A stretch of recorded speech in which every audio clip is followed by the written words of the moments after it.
அனைவருக்கும் வணக்கம்.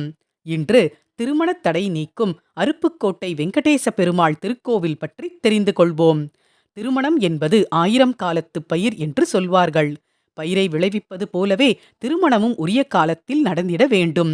அவ்வாறு இல்லாது போனால் நீரின்றி வாடும் பயிரைப் போலவே நிம்மதியின்றி வாடிப்போவார்கள் பலர்.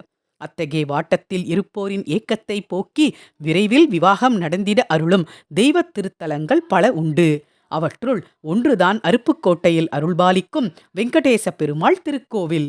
இங்கே ஸ்ரீதேவி பூமாதேவி உடனுரை வெங்கடேச பெருமாள் நின்ற கோலத்தில் அருள்மணக்க அன்பர்கள் அக்கண்களில் நிறையும் வண்ணம் கருணாமூர்த்தியாக சேவை சாதிக்கிறார். சனிக்கிழமைகளில் நெய் தீபம் ஏற்றி வைத்து இவரை வணங்கினால் சர்வ நிச்சயமாக விவாக பாக்கியம் கிட்டும் என்கிறார்கள். இதனால் இத்தலத்தை பரிகாரத்தலம் என்றும் பெருமாளை பரிகாரப் பெருமாள் என்றுமே அழைக்கிறார்கள் சுற்றுவட்டார பக்தர்கள். அருப்புக்கோட்டை பழைய பேருந்து நிலையத்தில் தெற்கே நாலாபுரமும் உயர்ந்த திருமதில் சூழ கிழக்கு பார்த்த வண்ணம் பழம்பெருமை மிக்க பெருமாள் கோவில் உள்ளது. பிரதான வாசல் தாண்டியதும் சிறிய திருவடி, பெரிய திருவடி, சங்கு சக்கரம், புடைப்பு சிற்பங்களாய் அழகுற வடிக்கப்பட்ட விளக்கு தூண், வலிப்பியிடம், கருடாழ்வார் மண்டபம் ஆகியவை அமைந்துள்ளன.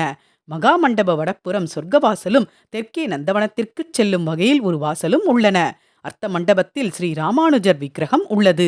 கருவறையில் மூலவராக நின்ற கோலத்தில் ஸ்ரீதேவி பூமாதேவி உடனுரை வெங்கடேச பெருமாள் சேவை சாதிக்கிறார். தன்னிடம் நம்பிக்கையோடு நாடி வந்து சரணடையும் பக்தர்கள் வேண்டியது வேண்டிய வண்ணம் வரமளித்து ஆதரிக்கும் மிகப்பெரிய வரப்பிரசாதியாக இப்பெருமாள் திகழ்கிறார். குறிப்பாக உரிய மனப்பருவத்தை அடைந்தும் இல்லறம் புகும் வாய்ப்பை கிடைக்காமல் மனம் வருந்தி நாட்களை நகர்த்தும் பலரும் சனிக்கிழமை அன்று இப்பெருமாளுக்கு நெய்தீபம் ஏற்றி திருமஞ்சனம் செய்து தங்கள் குறை தீர்ந்து நல்வாழ்க்கை அமைய வேண்டிச் செல்கின்றனர். அவ்விதம் வேண்டி சென்ற சில நாட்களில் அந்த பக்தர்களின் கோரிக்கை மனதிற்கேற்றபடி நிறைவேறி இனிய மன வாழ்க்கையும் அமைகிறதாம். இவ்வாறு கோரிக்கை வைத்து நிறைவேறிய பக்தர்கள் திருமணம் முடிந்த கையோடு தம்பதியராக கோவிலுக்கு வந்து அபிஷேகப் பொருட்களை அளித்து ஆராதித்து செல்கின்றனர். சித்திரை தமிழ் வருடப்பிறப்பு, ஆங்கில வருடப்பிறப்பு, வைகுண்ட ஏகாதசி, சொர்க்கவாசல் திறப்பு என ஆண்டு முழுவதும் அநேக உற்சவங்கள் வெகு சிறப்பாக நடைபெறுகின்றன. மனதில் நிம்மதியும் அமைதியும் நிறைந்திடவும் இத்தலம் வந்து பெருமாளை வணங்குகிறார்கள் ஏராளமான பக்தர்கள். நீங்களும் ஒரு முறை சென்று வாருங்களேன். ஓம் நமோ நாராயணா. நன்றி. வாழ்க வளமுடன்.